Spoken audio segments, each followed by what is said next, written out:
But today we'll build this old English country coffee table. But I must admit, there really is no such thing as an old English coffee table. It's a relatively new term. They didn't exist 100 years ago. But that doesn't stop your favorite English antique dealer from making one up for you. And we'll show you how they do that and how we made ours next, right here on the New Yankee Workshop.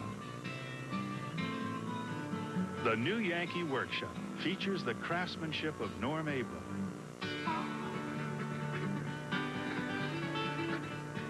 Well, today we're in Polegate, a small town not far from Brighton, near the south coast of the UK. And we're at Graham Price Antiques. And I see Graham is back there checking out his latest shipment. Let's see what he has. Hi, Graham. Hi, Norman. Good to see you again. Good to see you. You know, I don't mean to challenge your business sense, but, you know, a lot of this, to me, looks like it's ready for the tip.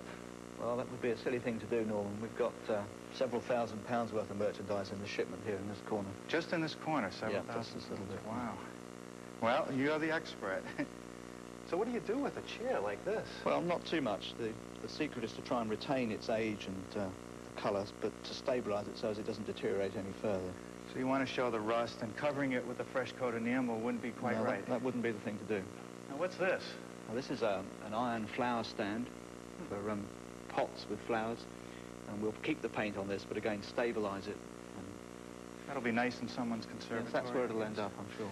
As I've been searching around, I've been told that the little wormholes in these tabletops give it more value. They're very desirable, these little worms. Now, Graham, seriously, you've got to be kidding. Look at this table. It's modern-day L brackets with screws put into it to hold it all together. Sometime in its life, it's had a temporary repair, which has lasted a long time, but we'll have to remove all that now and fix the joints.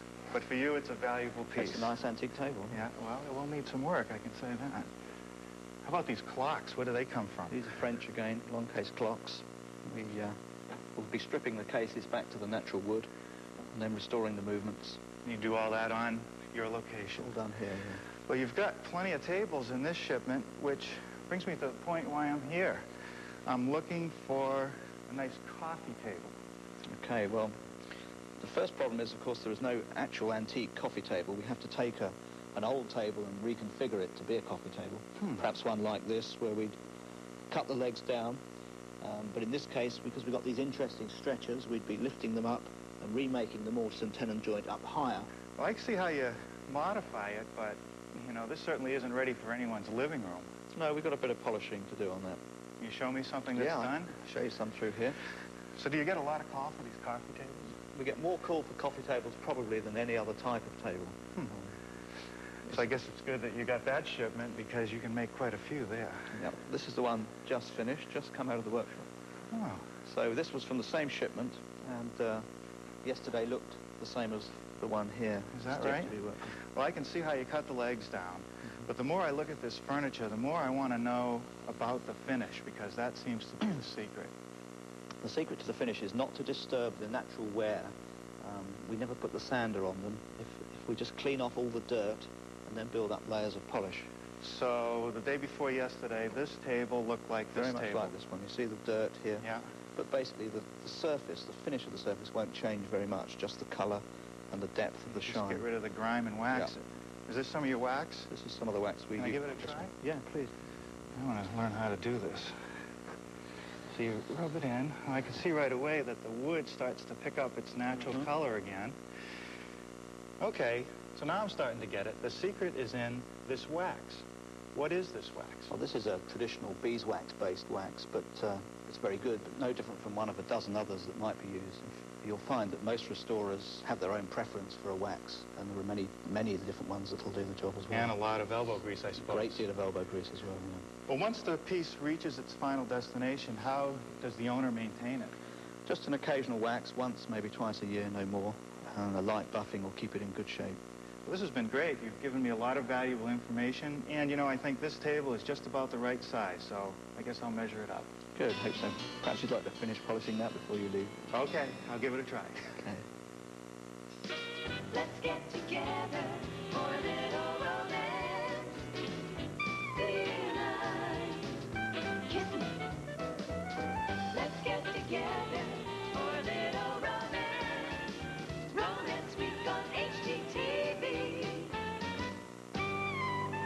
Remember vinyl? Room-sized computers? That was then. Today, high technology is all around us, even in your kitchen. Introducing Wilson Art SSV for countertops. The look and feel of traditional solid surfacing, but slimmer. So SSV can cost up to a third less. Now we have your attention. All the advantages without the high price. Wilson Art SSV. Join host Chris Casson-Madden and HGTV for the all-new Coastal Dream Home 99 special. We'll travel to Rosemary Beach, the Florida Gulf Coast's newest planned community, to have a look at the grand prize home featured in this year's HGTV Dream Home giveaway. We'll explore its construction, learn about the West Indies' influences on its design, even examine the unique challenges of coastal landscaping. See you at the beach for HGTV's Coastal Dream Home 99. Premieres Sunday, February 7th at 9, 8 Central. Well, you can be sure that before I left Grand Price Antiques, that I managed to separate him from one of his precious cans of wax polish. We'll be trying it out on our project a little bit later. Now, for the table itself, I liked the antique so much that I really didn't change any of the dimensions.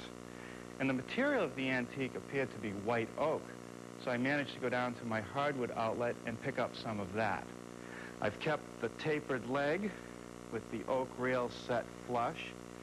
And the antique had a nice thick 1-inch top, and I think that's real important to the look of the table. Now this top is made from 3/4-inch boards with a 1/4-inch lamination underneath to give it that look of thickness. The top of the table on the antique, you might have noticed, you could see the individual board joint lines. They made no attempt to have it look like one solid piece of wood. So when I built our prototype, I put a little V-groove down to sort of make it look like a planked tabletop. Now, if you like the look of this table and you'd like to build one for yourself, we will have a measured drawing and a materials list available. And you'll hear more about that before this program ends. Now, before we get started, I want to talk about shop safety. Be sure to read, understand, and follow all the safety rules that come with your power tools. Knowing how to use your power tools properly will greatly reduce the risk of personal injury. And remember this, there is no more important safety rule than to wear these safety glasses. Now, to get started on today's project, I'm going to take this length of 1x10 oak and cut 3 pieces 46 inches long for the top here at the radio arm.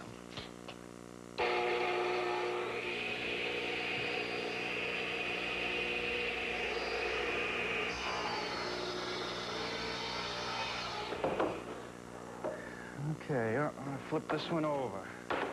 What I want to do here when I line up the boards is alternate the growth ring patterns.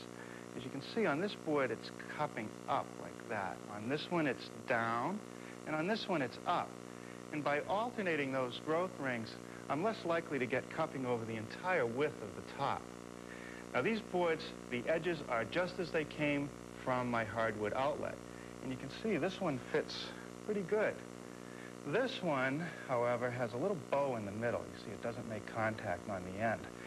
Now, even though we're going to show these joints, in order to get a good, strong glue bond, these have to fit pretty well. So I'm going to run all the edges through the joiner. If you don't have the room or the budget in your shop for a full-size shaper, you might consider one of these. This is really one step up from a router and a router table. It has a permanently mounted heavy-duty motor, and it takes router bits just like a router table, but in addition, there's an accessory spindle, which allows me to use these heavy-duty shaper cutters. Now, I've set it up today with a cutter that makes a glue joint. I'll show you what that is. That's this joint right here. The advantage to that joint is that unlike just a simple butt joint, which only gives you the 3/4-inch thickness of the board as a glue surface, if you were to add up all the ins and outs of this joint, you'd see there's a lot more glue surface, and also it prevents the boards from slipping by one another. It's an interlocking joint. I've also installed on the router table this feather board, and what that does is holds the wood tight to the surface, so as I push it through, it can't go up and down, causing an uneven joint.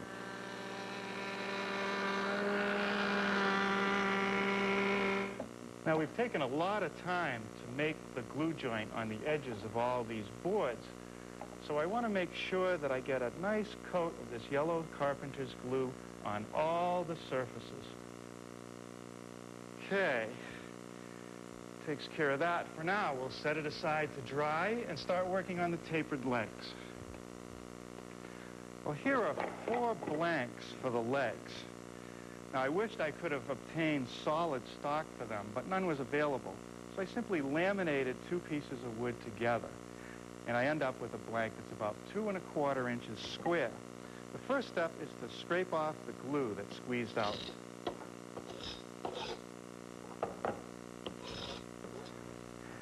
Two sides of the blank are perfectly smooth, but the laminated edge is a bit uneven.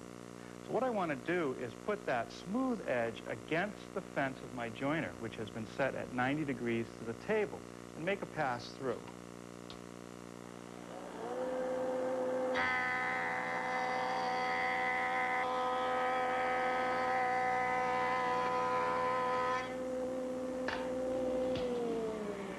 Now I have one corner of the blank, which is a perfect 90-degree angle, which is what I want for the next step.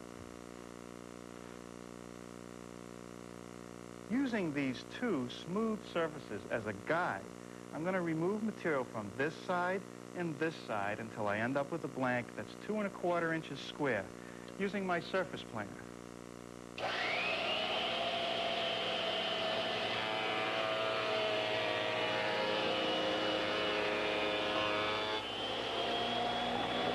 The rails are joined to the legs on the table with a mortise and tenon joint.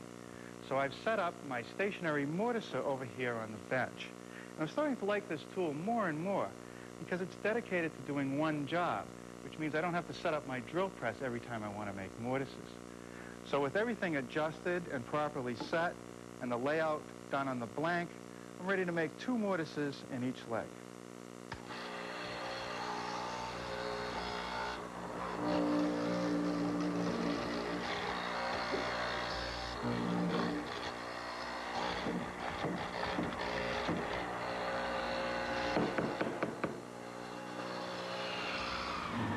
Now, to make the tapers on my legs, I'm using my store-bought tapering jig, which is just 2 pieces of metal that pivot up on this end, and there's a bar to adjust varying degrees of taper.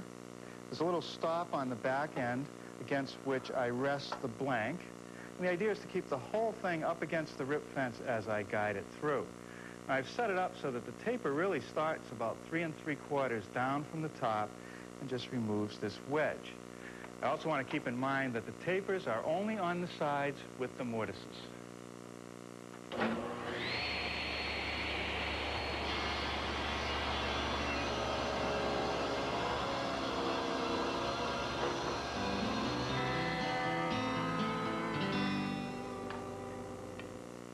At this precise moment, somewhere in America, a plastic container is out of control.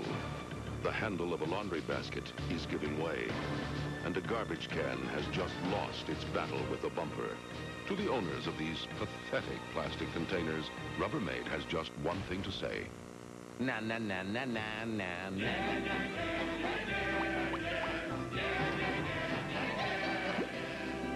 Rubbermaid, ideas that last. I think the most important feeding is the one that you start in the fall, so your lawn starts to look healthier in the spring, and consequently, you need Scott's Winterizer. When I put down Winterizer in the fall, it allows us to develop a good, strong root base, and it allows the lawn to endure the winter weather, and you get a real early greening. This grass is beautiful, thick, deep green. People will stop by and say, "How'd you do that?" Scott's Winterizer gives the grass a kickstart in the fall and makes it really look great in the spring.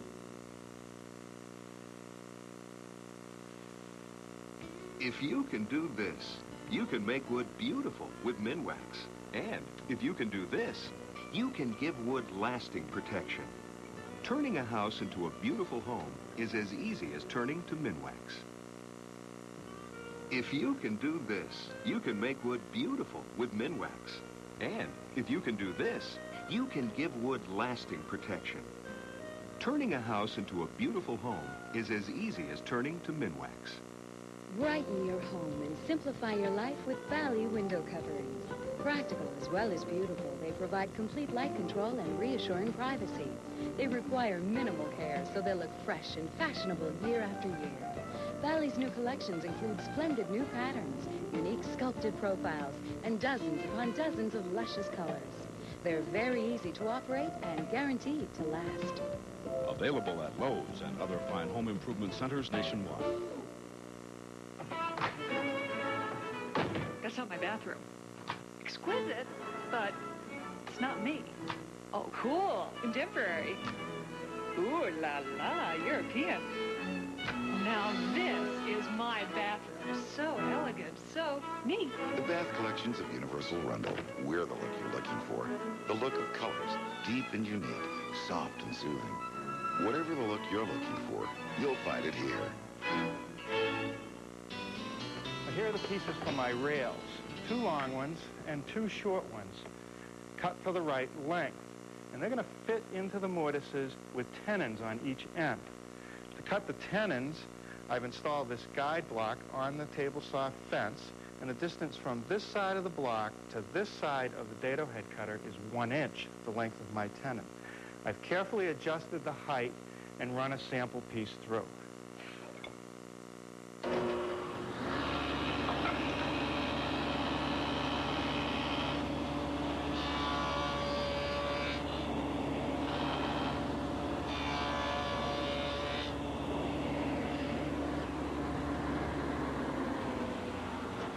Now, to double check my setup and to make sure that the face of this rail is going to be absolutely flush with the leg, I just turn it around, put the shoulder over the edge of the leg, and see if the face of the rail lines up with the inside edge of that mortise.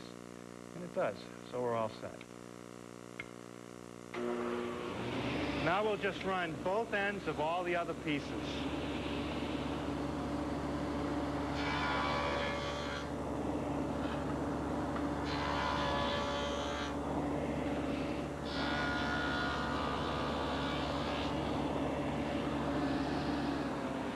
Now, before I go any further cutting the back side of those tenons, I want to check the fit. I just made a little cut on the end. Well, it's a little bit loose, so I think I'm going to lower the blade a touch.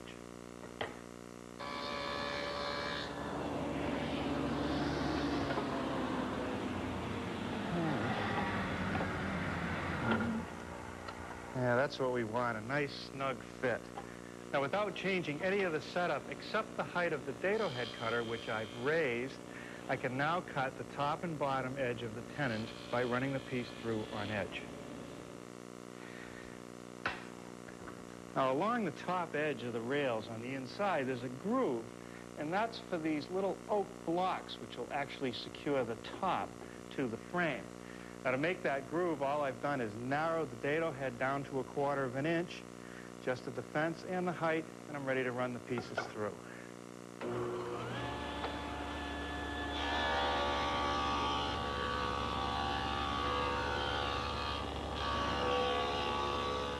Well, now we're ready for some assembly. A little bit of glue in the mortises. Now a little more glue on all surfaces of the tenon and the shoulders. Now just a little bit of clamp pressure. Now the holes for the dowel pins I'm making with a 1/4 inch brad point bit, a little bit of tape to let me know how deep to drill into the piece.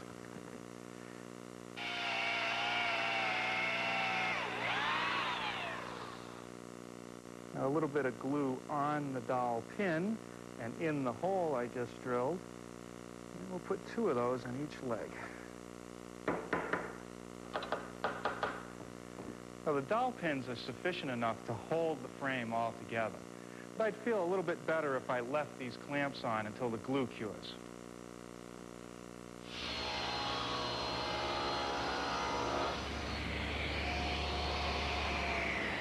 I've just ripped my top to 26 1/16 inches. The final width is 26, so I'll trim a 32nd off each edge at the joint.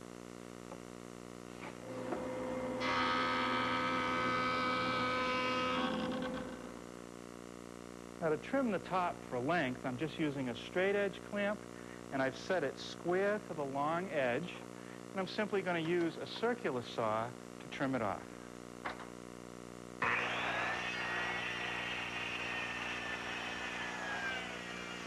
Well, now I'm ready to start working on this detail. I need to make a tongue to fit into the groove that's going to be in the breadboard edge. So I've set up the table saw once again with the dado head cutter. I'm going to run both ends of the blank through, making sure to hold the face side down.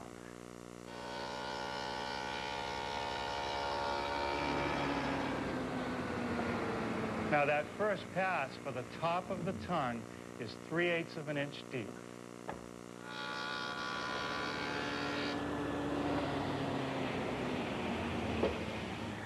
Now the rabbet on the bottom edge that forms the tongue is only 1/8 of an inch deep.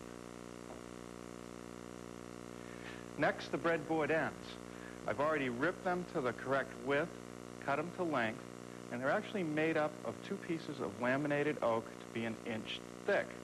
Now I want to make a groove along the edge to fit over that tongue that we just made. Now the tongue is about a little bit over 1/4 of an inch thick. So I've set the dado head cutter to 1/4 inch. I'll make the first pass, move the fence slightly, then make the second pass.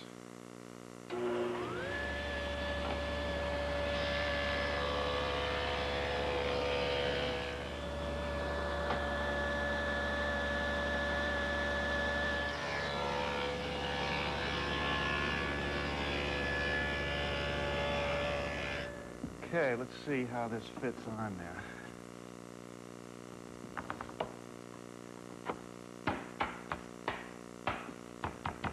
Pretty good. Now these holes in the edge of the breadboard are for some oak plugs.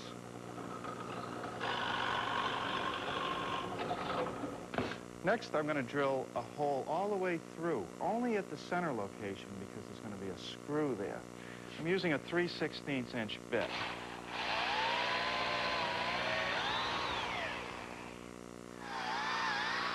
Finally, a small pilot hole for the threads of the screw. Now we'll temporarily secure the breadboard ends for the next step.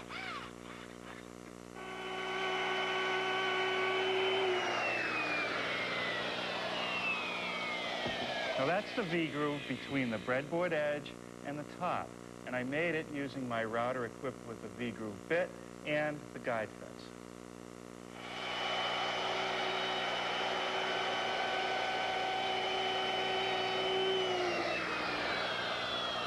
Now to make the V-groove along the length of the planks, I've removed the breadboard edges and used a straight edge clamp. This V-groove technique is one of the best methods that I know to conceal any unevenness that's between the boards.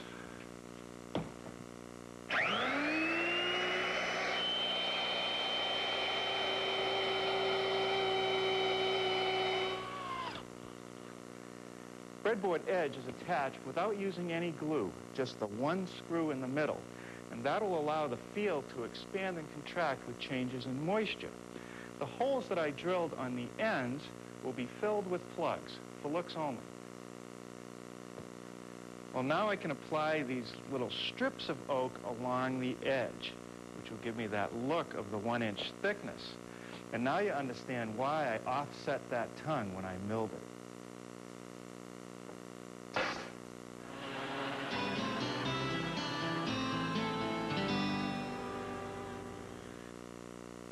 Order a home video of the project you've just seen Norm build, complete with a measured drawing and materials list. Call toll-free 1-800-892-0110. The price is $24.95 plus shipping and handling. Get the measured drawing alone for only $10. The number again is 1-800-892-0110. Spectracide grass and weed killer works in 24 hours. The other brand takes a little longer. Actually, a lot longer.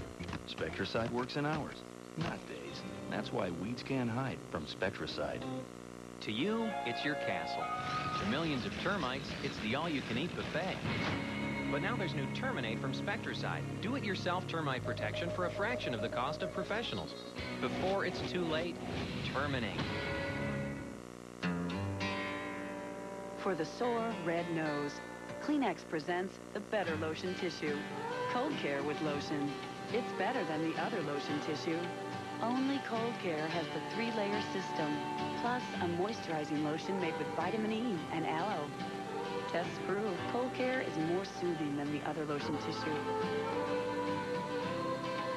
It's the Better Lotion Tissue, so Kleenex Cold Care is all your nose needs. Nothing is more important than your family's good health. And now you can take care of yourself and your family the natural way, without synthetic drugs and prescriptions. It's all right here in the Journal of Natural Health. Each issue gives you page after page of important medical information in easy-to-understand terms you may not find anywhere else. Learn how to use herbs, vitamins, and minerals to ease the pain of arthritis naturally, help restore health to an enlarged prostate, sleep peacefully through the night, cool hot flashes, and decrease the mood swings of menopause, ensure a healthy sex life, and ease the misery of colds and allergies, all without synthetic drugs and prescriptions. Call toll-free to receive an entire year's subscription to the Journal of Natural Health. It's a $44 value, yours free. And when you call now to reserve your free subscription, you'll also receive $10 off toward your first purchase of any all-natural health formula from White Wing Labs. So call and order the Journal of Natural Health, yours free, right now. Now, over on my bandsaw, I made these little clips out of some scraps of oak and pre-drilled a hole, and I'm using them in that slot that's in the inside of the rail to secure the top to the frame. And what it does is it still allows the top to expand and contract freely.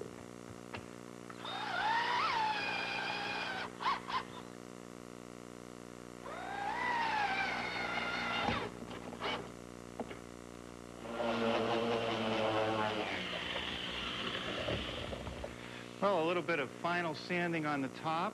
I'll back the whole piece off, dust it, and we'll see about the finish. You might recall that the antique we saw in England was very dark, and we kind of like that look. So what I'm doing here is applying a coat of an oil-based stain that the manufacturer refers to as English walnut. We'll coat the whole piece, let it dry, wipe off any excess, and touch it up as necessary. Then I'll let it cure at least overnight, and then we'll put on some of that magic wax. Well, that stain job turned out nicely, and now I'm applying some of that wax.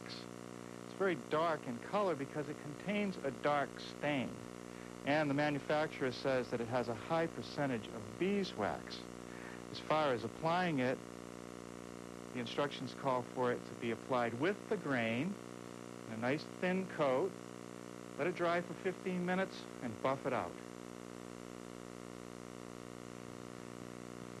Ah, look at this. See what's happening. The wood is starting to look richer and richer, and it's very smooth. I can't wait to see what this piece is going to look like with a half a dozen coats. Well, I'm really pleased at the way this table turned out. One coat of the English walnut stain and several coats of wax have really made the wood look rich. But wax is wax, so I'll have to give it regular maintenance.